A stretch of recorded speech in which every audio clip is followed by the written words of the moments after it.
Russia is once again trying to scare the world. They say that this time they've found a weapon even better than nuclear. Is this just another of Putin's toys, or is it truly a danger to the whole world?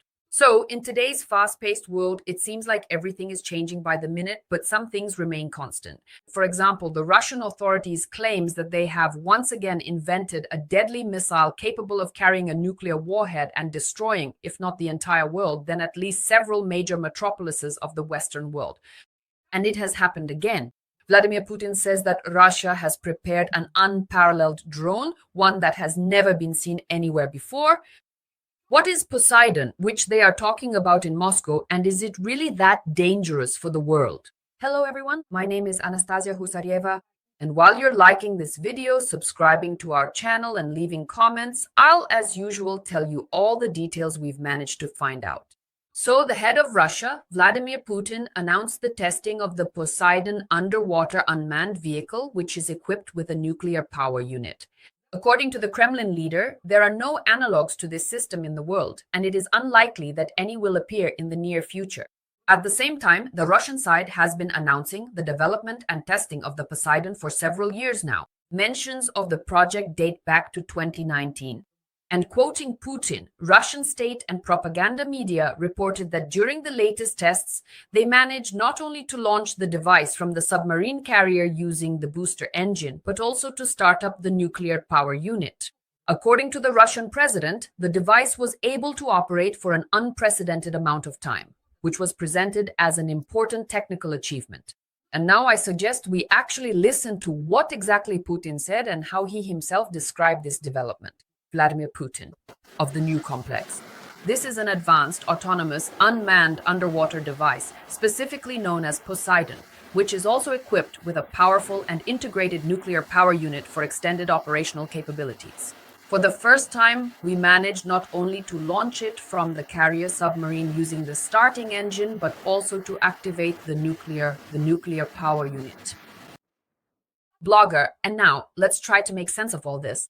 Putin called the Poseidon tests successful.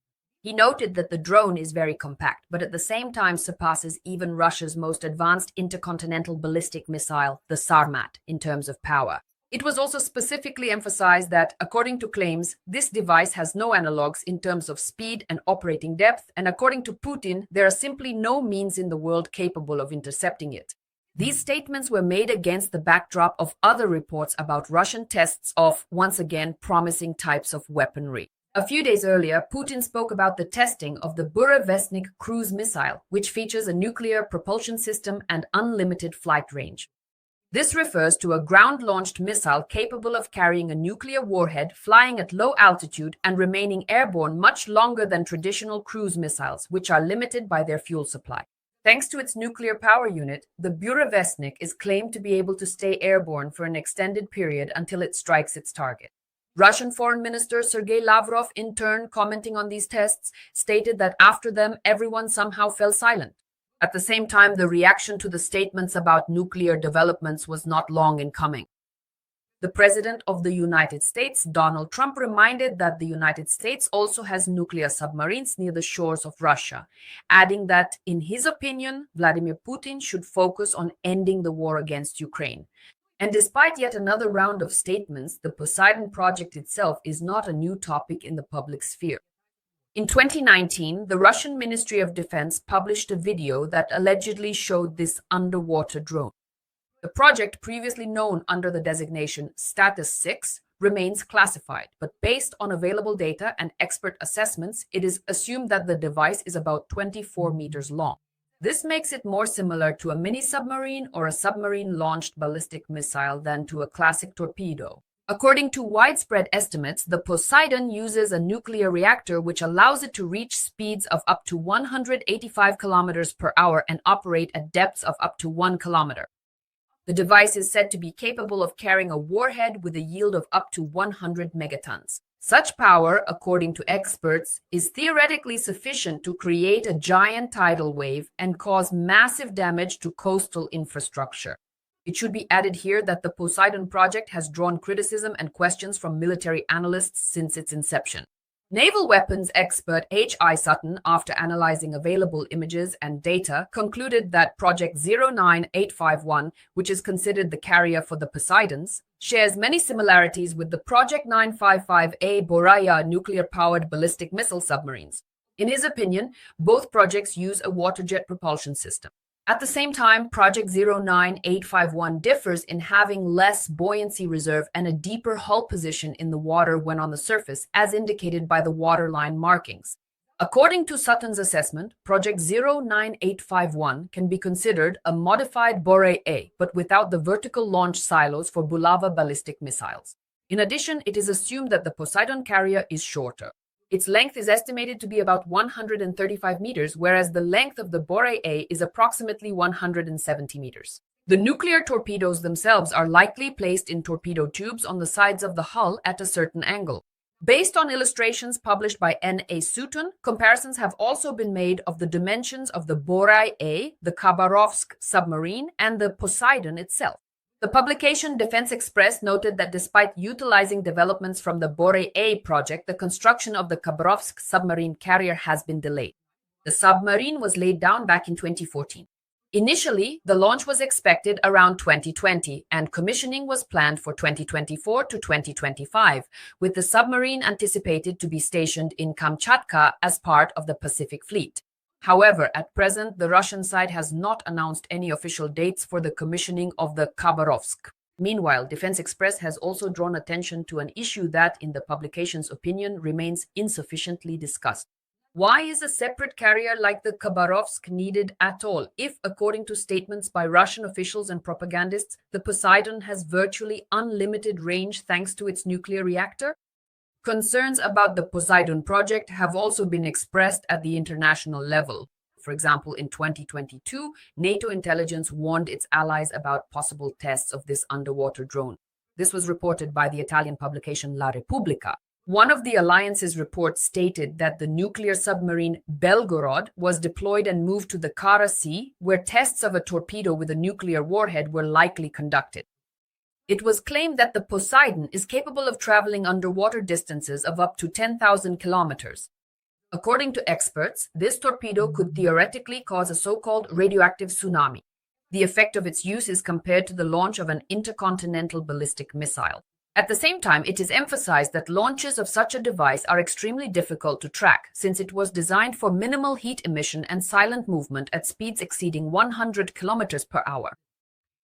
In turn, the Russian publication RBC clarified that the Belgorod is a multi-purpose nuclear submarine specifically designed to carry the unmanned nuclear torpedo system Poseidon. According to the description, its tasks include striking the enemy's coastal infrastructure, creating extensive zones of radioactive contamination, tsunamis, and other consequences of an underwater nuclear explosion. At the same time, later on, opinions from experts appeared on social networks and in the media, claiming that the information published by the Italian journalists about specific tests might not correspond to reality. And the history of the concept underlying the Poseidon dates back to the mid-20th century. The predecessor of this project is considered to be a Soviet development from 1949 to 1954, a giant torpedo about 23.5 meters long and weighing approximately 40 tons, designed to deliver a thermonuclear charge to the coast of the United States of America. This project was closed. The idea was revisited in the 1960s amid the nuclear arms race after the creation in the USSR of the AN-602, the so-called Tsar Bomba, with a yield of 58.6 megatons.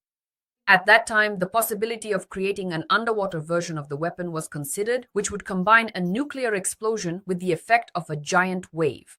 Academician Andrei Sakharov later wrote that he himself had thought about a similar idea while also realizing the scale of human casualties it would cause.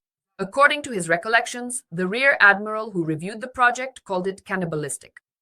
In 1962, academician Lavrentiev sent a memo to Nikita Khrushchev proposing to trigger an artificial tsunami with a powerful underwater explosion near the shores of the United States.